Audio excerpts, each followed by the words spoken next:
Exercice 8.4, un corps A, donc le rectangle que vous avez ici, repose sur un plan horizontal.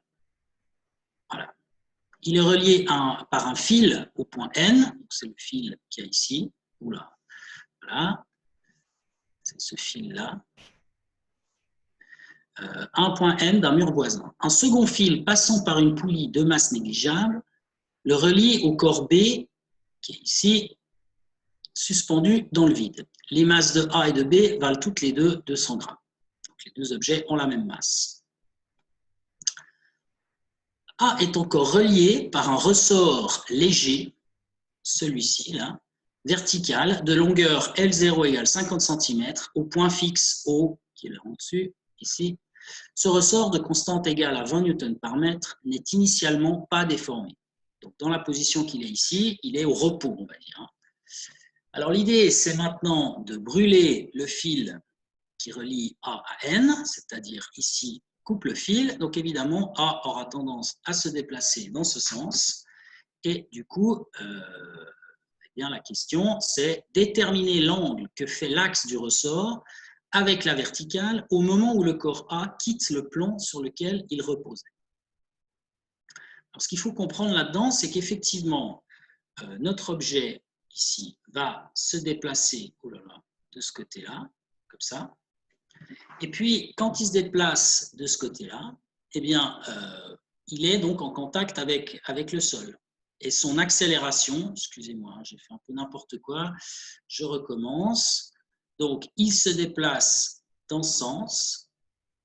Et tant qu'il se déplace dans ce sens, l'accélération que je vais représenter en vert, eh bien, elle est également dans ce sens-là. Et donc, tant qu'il se déplace comme ça, eh bien, il a une force de soutien. Et en fait, la force de soutien, petit à petit, elle va être remplacée en quelque sorte par la tension, la force du ressort. Et donc, il y a un moment où cette force de soutien, elle va s'annuler. Elle va disparaître, en fait, complètement remplacée par la force du ressort. Mais évidemment, l'objet, il sera plutôt sur la droite ici, il aura bougé. Et donc, du coup, à ce moment-là, eh bien, c'est justement le moment où, quand la force de soutien est remplacée par la force du ressort, c'est le moment clé, le moment critique où l'objet commence à décoller du sol. Et donc, nous, on cherche, on s'intéresse au moment où le corps A quitte le plan sur lequel il reposait. Donc, c'est ce moment qui est le moment critique. Mais à ce moment critique, on peut encore considérer que l'accélération est encore horizontale. Alors, c'est ce qui est fait dans le corrigé ici, que je vous ai donc envoyé tout à l'heure. Vous avez ici, le fameux moment critique, vous avez 4 forces qui agissent sur l'objet. Il y a, disons, quand il est en train de se déplacer, il y a 4 forces. Donc, il y a la force, je vais faire en rouge les forces comme d'habitude, la force de pesanteur, dirigée vers le bas, verticale vers le bas. Il y a la force de soutien, dirigée vers le haut. Le ressort est en train de se tendre, donc il y a une force dans le ressort, qui est la force de rappel du ressort, qui a envie de revenir à sa position normale. Et puis de l'autre côté, notre objet, il est tiré par la force de tension du fil qui est relié donc à l'autre masse qui est pendue dans le vide. Et donc, comme je vous le disais, il y a une accélération que subit cet objet, qui est une accélération qu'on peut représenter de manière horizontale ici. Alors, le moment clé de l'histoire, c'est ce que j'ai écrit ici.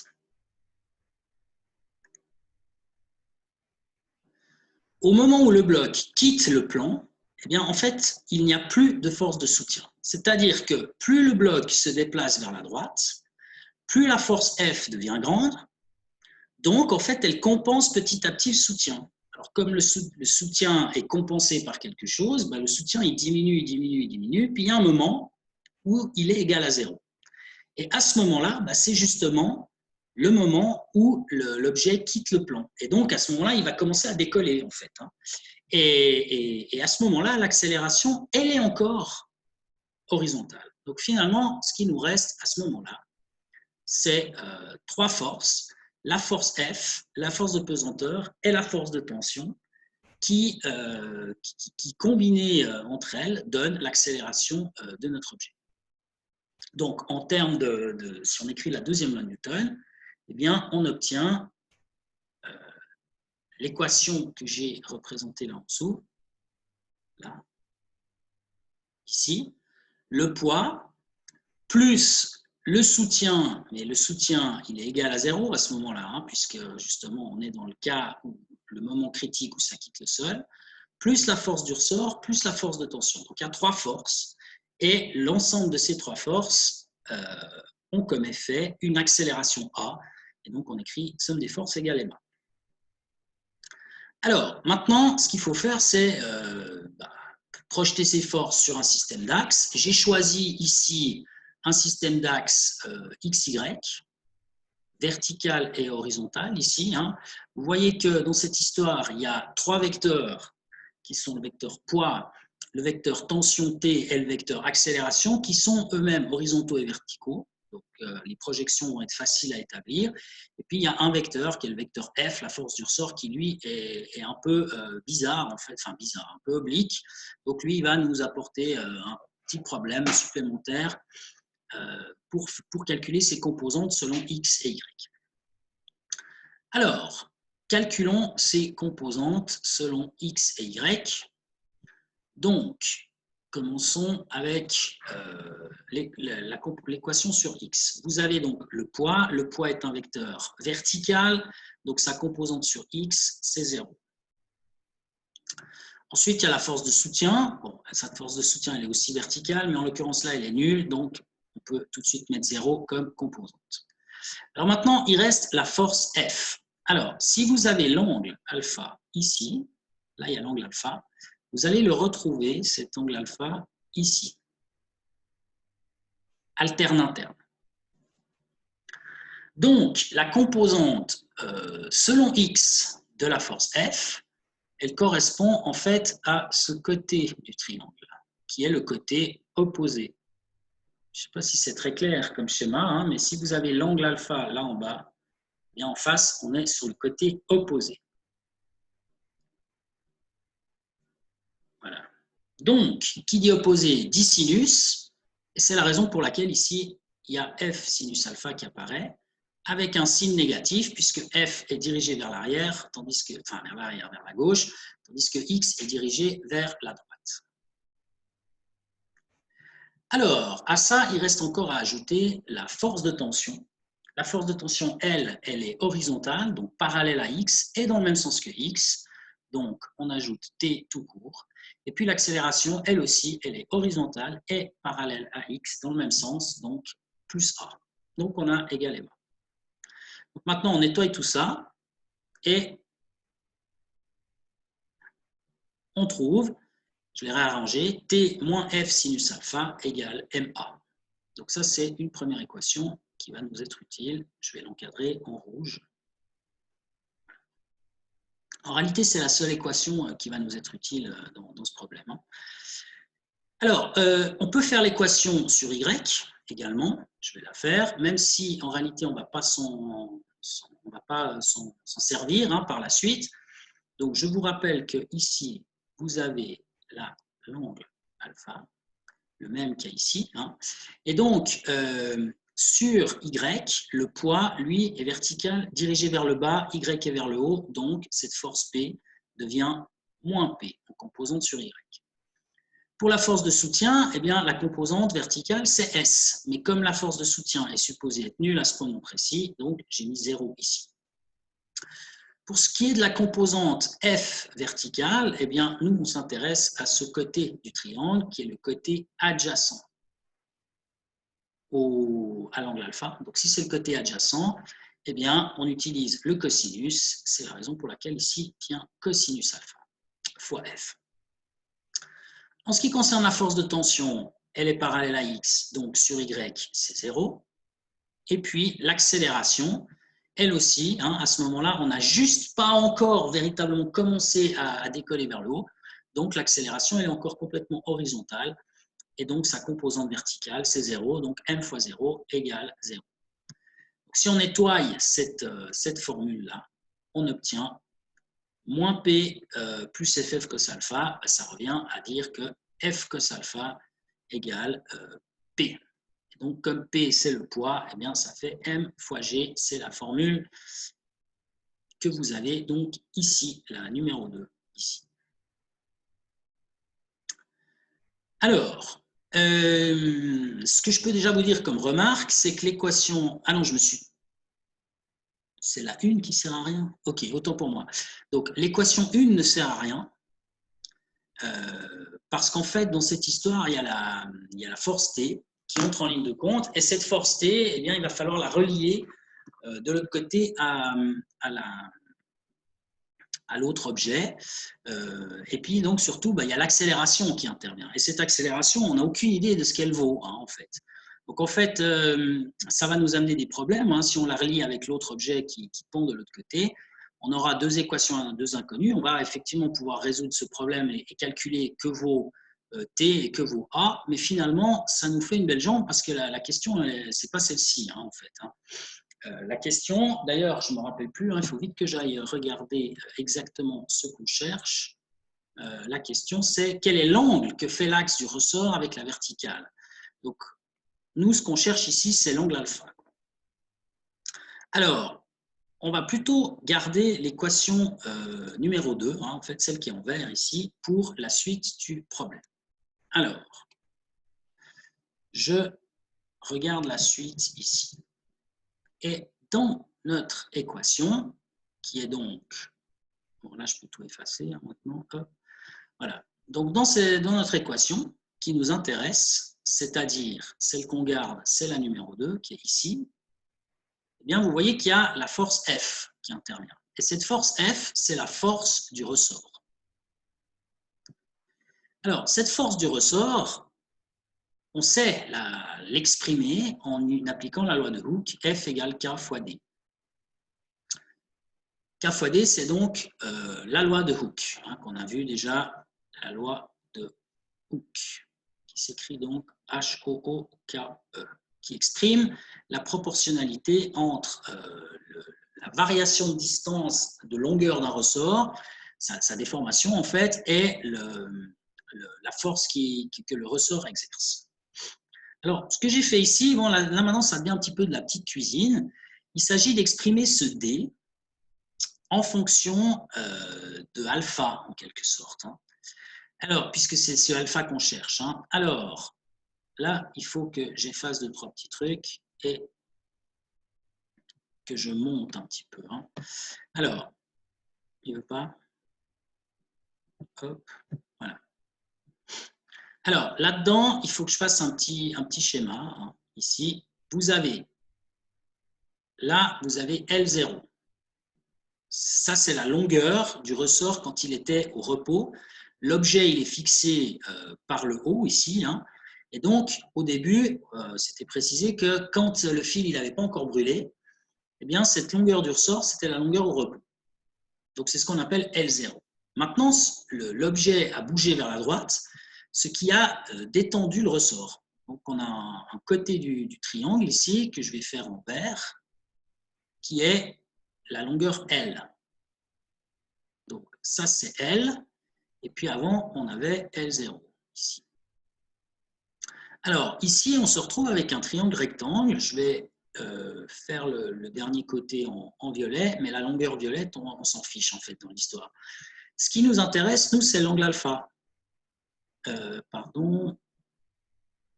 C'est-à-dire l'angle qu'il y a ici. Alors, comment est-ce que je peux exprimer cet angle alpha? Cet angle alpha, étant donné, mon but, c'est de l'exprimer en fonction de L0 et de L, en fait. Alors, tout d'abord, le L0, c'est le côté adjacent de ce triangle, et puis L, c'est l'hypoténuse. Donc, en fait, si je calcule le cosinus de l'angle alpha, eh bien, j'obtiens L0 sur L. Première relation. Donc, on a le lien entre alpha, L0 et L. Mais maintenant, L, on ne le connaît pas non plus. Alors, ce qu'il y a, c'est qu'en fait, le D qu'on a utilisé dans la loi de Hooke, c'est en fait l'élongation du ressort. Donc, c'est la taille qu'il a quand il est allongé. J'aurais dû faire des couleurs ici. Je vais vite corriger ça. Tac. excusez-moi, donc le L, il est en vert, L, et puis le L0, il est en orange. Voilà. Alors, cette distance D, hein, le D qui apparaît dans la loi de Hooke, c'est la différence entre le ressort quand il est allongé, c'est-à-dire L, et le ressort quand il est au repos. Donc, c'est L moins L0. Donc, l'idée, c'est d'utiliser ces deux formules, en quelque sorte, hein, et puis de les utiliser pour résoudre le problème, en fait. Alors, si maintenant, je redescends et que je reprends ce que j'ai écrit ici. Donc, on a la loi de Hooke, ici, F égale K fois D. Et puis maintenant, on a ce que je viens de vous écrire, la distance D qui apparaît, c'est la différence entre la taille du ressort L, quand il est tiré, et la taille au repos, qui est L0. Donc, maintenant, si on remplace ça dans l'expression de la loi de Hooke, on peut écrire que F égale K fois L moins L0. Deuxièmement, l'autre considération que j'ai montrée tout à l'heure, c'est que j'arrive pas à écrire. Qu'est-ce qui se passe? Je réessaye. Voilà. C'est que le cosinus de l'angle alpha, c'est L0, longueur au repos, divisé par L, qui est la longueur quand le ressort est étiré. C'est le triangle, le coup du triangle rectangle que je vous ai montré tout à l'heure. Donc, maintenant, l'idée là-dedans, c'est de sortir L, donc d'inverser cette formule ici, et L devient L0 sur cos alpha. Hein, on fait fois L, et puis on divise par cos alpha, on obtient cette expression encadrée en vert. Et maintenant, ce que je vais faire, c'est que cette expression en vert, je vais la substituer, en fait, dans l'expression qui est ici. Attendez, hop, ici, là, je vais remplacer le L là-dedans. Donc, j'ai F égale K fois L moins L0. C'est exactement la même formule qu'ici. J'ai simplement recopié. Alors maintenant, je développe. Donc, K fois L moins K fois L0. Et puis, là, je prends cette expression de L et je la remplace là-dedans. Donc, elle apparaît ici. C'est-à-dire K fois L0 sur cos alpha moins K fois L0. Et là, vous voyez que, en fait, apparaissent dans les deux termes K fois L0, ici et là. Donc, je le mets en évidence, K fois L0. Il reste, dans le premier terme, 1 sur cos alpha. Hein, on divise par cos alpha ici, d'où le 1 sur cos alpha ici. Et puis pour le deuxième, il ne reste rien, donc 1.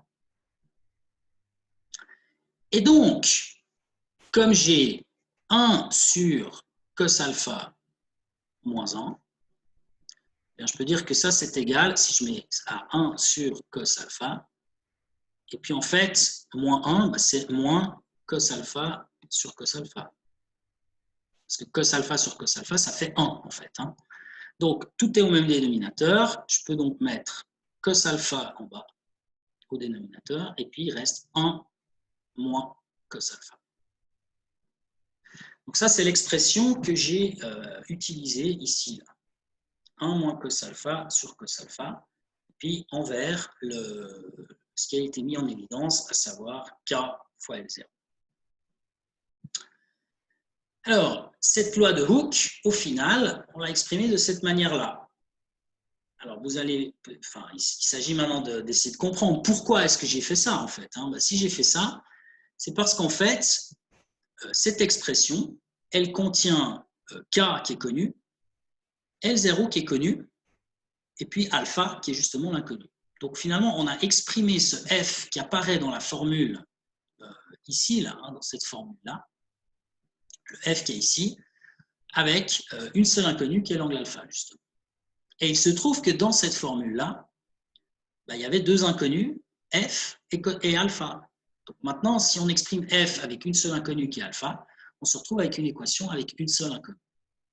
Donc l'étape suivante, je pense que vous devinez ce que c'est. Il s'agira on va faire ça tout de suite, hein, de prendre cette expression numéro 3 et de l'injecter dans l'expression numéro 2, c'est-à-dire ce f, de le remplacer là-dedans. Ça, c'est ce qui est fait à la page suivante. Je substitue 3 dans 2. Alors, à la page suivante, c'est comment on fait? Alors, hop, voilà. Alors, à la page suivante, je combine 3 avec 2. Alors, vous l'avez sous les yeux, hein, je ne vais pas faire les allers-retours à chaque fois, mais vous avez donc l'expression 2, c'est f fois cos alpha égale mg. Ça, c'est l'expression 2, f cos alpha fois mg. Et l'expression 3, eh bien, c'est celle qui vous dit que f est égal à k fois L0 fois la parenthèse 1 moins cos alpha sur cos alpha. Alors, là-dedans, on voit qu'il y a des choses qui peuvent se simplifier parce qu'en fait, on divise ici par cos alpha, puis là, on multiplie par cos alpha. Donc, les deux cos alpha dégagent. Et ce qui reste, c'est k fois L0 fois 1 moins cos alpha, ici, 1 moins cos alpha, puis c'est tout à gauche, et puis à droite, égale mg. Et donc, on a bel et bien obtenu cette formule qui ne contient qu'une seule inconnue, qui est alpha, en fait. Donc, maintenant, ici, je divise par k fois L0 pour me débarrasser de ce terme. Il reste à gauche 1 moins cos alpha, et puis donc à droite, mg sur KL0. Ensuite, là, je fais deux petites étapes. Je fais plus cos alpha. Donc, il va me rester, je l'écris de ce côté, 1 égale donc mg sur KL0, le terme qu'on avait déjà, mais plus cos alpha. Et puis maintenant, là, j'enlève ce terme que je vais en fait encadrer, entourer en rouge, ce sera plus simple ici, voilà. Donc là, je fais moins mg sur KL0, et donc, on obtient cette expression-là. Si vous faites moins mg KL0, il vous reste à droite, attendez, je vais prendre du bleu, il vous reste à droite cos alpha, et puis de l'autre côté, 1 moins mg KL0. Donc, c'est exactement l'expression qu'il y a ici. Cos alpha égale 1 moins mg KL0. Finalement, on prend le cosinus inverse de cette expression et on trouve le résultat final qui est, que je vais donc encadrer ici en rouge, alpha égale cosinus inverse de l'expression 1 moins mg sur KL0. Alors là, il ne reste plus qu'à prendre les valeurs numériques. Alors, je ne me rappelle plus les valeurs numériques, je vais vite les chercher. Donc, pour l'exercice 8.4, eh bien, voilà les valeurs numériques. On a donc M, c'est la masse des blocs, c'est écrit qu'elle vaut 200 grammes. Donc, M égale 200 grammes, ça revient à écrire le 0,2 kg ici. Le G, c'est 9,81. Le K, alors, il est écrit dans la donnée que la constante est égale à 20 newtons par mètre. Donc, c'est pour ça qu'ici, il y a un 20. Et puis, finalement, il y a encore le L0. Et là aussi, c'est écrit que la longueur au repos en fait, du ressort, c'est 50 cm. Donc, là, on est obligé d'exprimer ça en mètres, puisqu'on a une longueur, une constante qui est de 20 newtons par mètre. Donc, on est obligé de multiplier ça par une longueur qui est en mètres, forcément. Et donc, c'est pour ça qu'ici, j'ai 0,5 mètres. Alors, vous faites tous ces calculs, vous mettez tout ça dans la machine et vous trouvez le résultat final, alpha égale 36,5 degrés. Donc, quand le fil il est à 36,5 degrés, eh bien, on est vraiment à la limite. Dès qu'il se tend encore un tout petit peu plus, comme il n'y a plus de force de soutien, ça veut dire que l'objet ne touche plus le sol, là, il va décoller. Et quand il décolle du sol, à ce moment-là, évidemment, l'accélération est plus horizontale. Et donc, on n'est plus dans le cas de figure qu'on a considéré ici.